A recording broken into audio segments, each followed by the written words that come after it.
أنا من أنا من أنا. Anak yatim yang kita santuni ini adalah manusia, sama dengan kita. Kita perlu makan tiap hari, bahkan ada yang 3 kali makan sehari. Kita perlu beras, kita perlu garam, kita perlu minyak, sayur-sayuran. Kita perlu sekolah, anak kita perlu baju, anak kita perlu rumah, kendaraan, dan segala keperluan, baik harian maupun bulanan.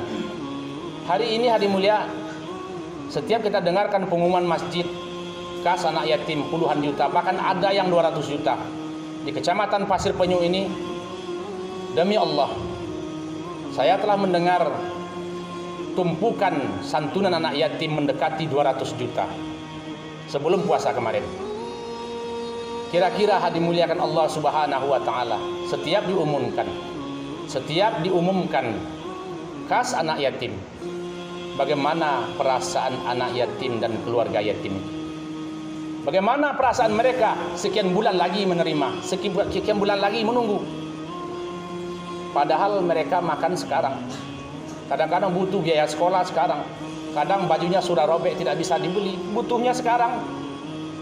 Maka dimuliakan Allah Subhanahu wa taala. Saya mengajak kita semua, terutama pengurus, pemuka masyarakat, orang-orang yang betul risau dengan agama, kepada semua kita kaum muslimin sebagai bapak daripada anak yatim, tingkatkan perhatian kita kepada anak yatim. Tingkatkan minimal, berikan santunan anak yatim itu 1 kali sebulan. Tiap bulan baru kosongkan kas anak yatim. Untuk apa ditumpuk di bank, di rekening ratusan juta, dipakai oleh konglomerat, kadang-kadang orang kafir pula memakai. Hadirin muliakan Allah Subhanahu wa taala. Seandainya selama ini kita berikan anak yatim itu santunan jutaan, mungkin 1 juta, 2 juta setahun lamanya. Karena momennya hari raya, kadang tidak tepat guna. Dibelikan baju rebaran, dibelikan tembak-tembakan, pistol-pistolan. Jadi sedekah kita, santunan kita, bantuan kita, nafkah atau infak kita kepada agama tidak tepat guna. Maka diberikan sebulan. Kalau terberilah 1 karung beras oleh orang tuanya, dimakan oleh anak yatim, Masya Allah. Apabila sekolahnya mungkin menunggak bayarannya, datang santunan dari kita, dan ada harapan tiap bulan datang. Mungkin dari awal sedikit, tetapi yakinkanlah orang-orang yang betul-betul sayang kepada anak yatim, dengan cara ini pasti akan meningkatkan sumbangannya. Hadirin muliakan Allah taala, ini yang harus kita pikirkan dan kita mulai. Mudah-mudahan Masjid Nurul Hidayah Petalongan menjadi pelopor, menjadi masjid pertama untuk melakukan itu. Hadirin muliakan Allah Subhanahu wa taala. Ini belum sempurna. Bagaimana yang sempurna untuk anak yatim? Rasulullah SAW ketika pulang dari sholat Idul Fitri, beliau selalu membiasakan pulang dengan jalan yang lain. Ketika pulang, dia lihat 1 orang anak sedang bermain-main di pasir sendirian. Tidak ada teman yang di dekat dia untuk bermain-main itu. Dia sendirian, menyendiri. Sementara di tempat lain, rombongan-rombongan anak-anak bergembira di hari raya itu.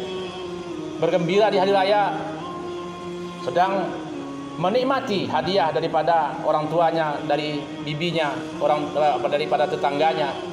Bermain-main dengan kawan-kawannya, bergembira ria, bersorak-sorak, berlari-lari.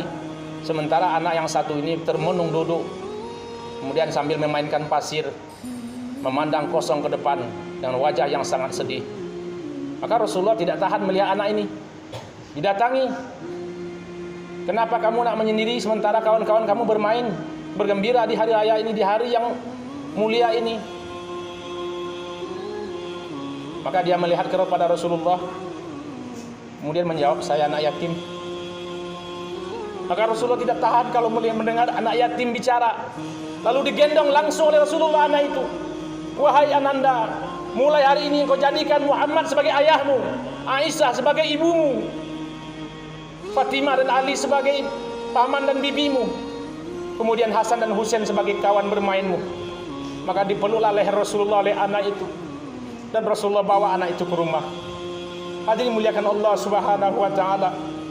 Orang-orang yang punya harta, yang diberikan kelebihan oleh Allah Subhanahu wa taala, yang punya kebun, yang punya perusahaan, yang punya toko, yang punya duit banyak, ambillah anak yatim. Maaf, terutama bagi yang tidak punya keturunan atau mungkin kurang keturunannya, 1 orang 2 orang anaknya. Ambillah anak yatim 1 orang 2 orang 3 orang sekemampuan kita. Jadikan anak sendiri. Rasulullah telah berjanji, aku dengan orang yang menyayangi anak yatim, mengasuh anak yatim seperti 2 jari ini, 2 telunjuk, 2 jari telunjuk dan jari tengah. Begitu dekatnya Rasulullah nanti di surga dengan orang yang menyayangi anak yatim. Hadirin muliakan Allah Subhanahu wa taala. Maka marilah kita usahakan bagaimana memperhatikan anak yatim sesuai dengan kemampuan kita. Seandainya kita tidak sanggup untuk membawa anak yatim itu ke rumah kita, menjadi anak kita, kita sekolahkan, kita beri makan, maka marilah kita tingkatkan pengorbanan kita.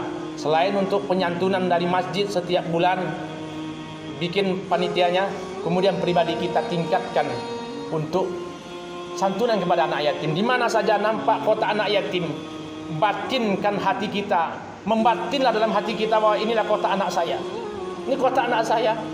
Sebagaimana anak kita minta kepada kita, minta jajan kita kasih, minta sekolah kita sekolahkan, minta baju kita kasih baju, minta motor kita belikan.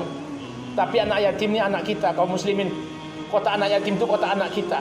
Kalau ada pengurus anak yatim datang dari mana-mana, dari Pekanbaru, dari Padang, dari Jakarta, dari Rengat, datang ke rumah kita, ke toko kita, ke kebun kita, ke perusahaan kita, jangan dahulu kita kemukakan sangka buruk bahwa ini orang penipu. Demi Allah, kita telah berprasangka buruk. Itu adalah dosa yang paling besar. Allah larang.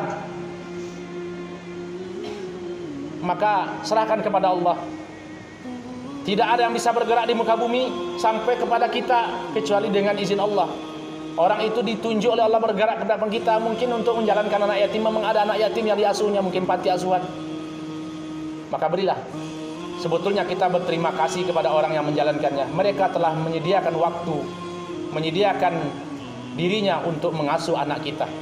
Berilah. Dan tidak akan pernah hilang yang kita sumbangkan untuk anak yatim. Seandainya ditipu orang, amalan kita kalau ikhlas, Allah yang akan membalas. Hadirin muliakan Allah Subhanahu wa taala. Supaya kita jangan kena dengan ayat yang sering kita baca, anak-anak pun hafal. Ara'aital ladzi yukadzibu biddin fadzalikal ladzi yad'ul yatim wa la yahuddu 'ala ta'amil miskin. Adakah kamu melihat orang yang berdusta dalam agama? Mereka pembohong, hajinya bohong, umrohnya bohong, alimnya bohong. Kalau dia pandai baca Quran bohong. Mereka menghardi anak yatim dan tidak menganjurkan memberi makan fakir miskin. 2 ini yang harus kita usahakan bagaimana supaya kita tidak dianggap pembohong oleh Allah Subhanahu wa taala. Allahu akbar. Allahu akbar. Allahu akbar walillahil hamd. Hadirin yang muliakan Allah Subhanahu wa taala. Terakhir, puasa Ramadan telah mendidik kita. Kita berlapar di siang hari, tujuannya Allah yang tahu. Puasa kita untuk Allah dan Allah yang akan membalas.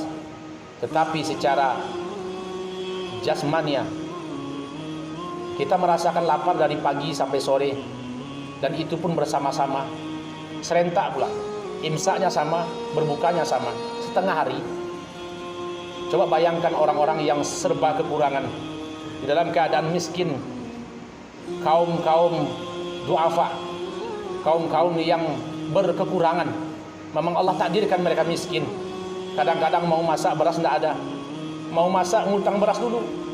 Kadang-kadang mau masak tidak ada sayuran, ngutang tetangga. Kadang-kadang tetangga pun tidak terbuka, banyak alasan. Mereka kadang lapar 1 hari penuh sekeluarga, kadang menidurkan anaknya supaya cepat tidur supaya jangan minta makan. Bahkan ada di antara mereka yang ambil jalan salah untuk demi makan anak dan keluarganya. Mereka rasakan kadang-kadang tiap sebentar datang lagi kelaparan, sebentar datang lagi kekurangan, mau ngutang-ngutang sudah menumpuk. Tapi kita hadirin mulia, berpuasa Ramadan dididik Allah hanya setengah hari, dari pagi sampai maghrib, dari terbit fajar sampai terbenam matahari, itu pun bersama-sama, dikomando lagi. Jadikan pelajaran bahwa kita tidak sanggup seperti mereka. Maka kita yang punya kelebihan rezeki, perhatikan anak-anak orang miskin, orang-orang yang tak punya. Ayatnya sama, ara'aital ladzi yukadzibu biddin Adakah kamu melihat orang yang berdusta dalam agama? Fadzalikal ladzi yad'ul yatim. Mereka yang pertama tadi tidak memperhatikan anak yatim. Yang kedua, wala yahuddu ala tu'amil miskin. Mereka tidak memberi makan orang miskin. Rasulullah memberikan wa at'imut ta'am. Berilah makan orang yang pantas diberi makan.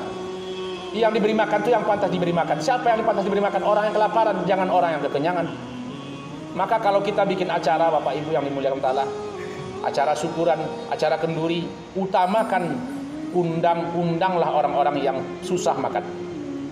Justru hari ini yang terjadi, yang susah makan tak diundang. Orang yang kenyang makan, bahkan bosan makan diundang. Kita lihat di pesta perkawinan di kenduri, banyak piring-piring yang berserakan makanan di sana, makan sisa. Mereka makan dengan tren yang lebih jahat daripada orang Yahudi. Diambil nasi sepiring, dimakan 3 sendok. Diambil nasi sepiring, dimakan separuh, terbuang-buang nasi. Cobalah kalau kita undang orang yang betul-betul sering merasakan kelaparan, pasti habis sama mereka. Habis sama mereka. Hadirin muliakan Allah, maka sebetulnya undangan ini tidak boleh dipilih-pilih. Tetapi jangan sampai dilupakan orang yang sulit mendapatkan makanan, justru kita tidak undang.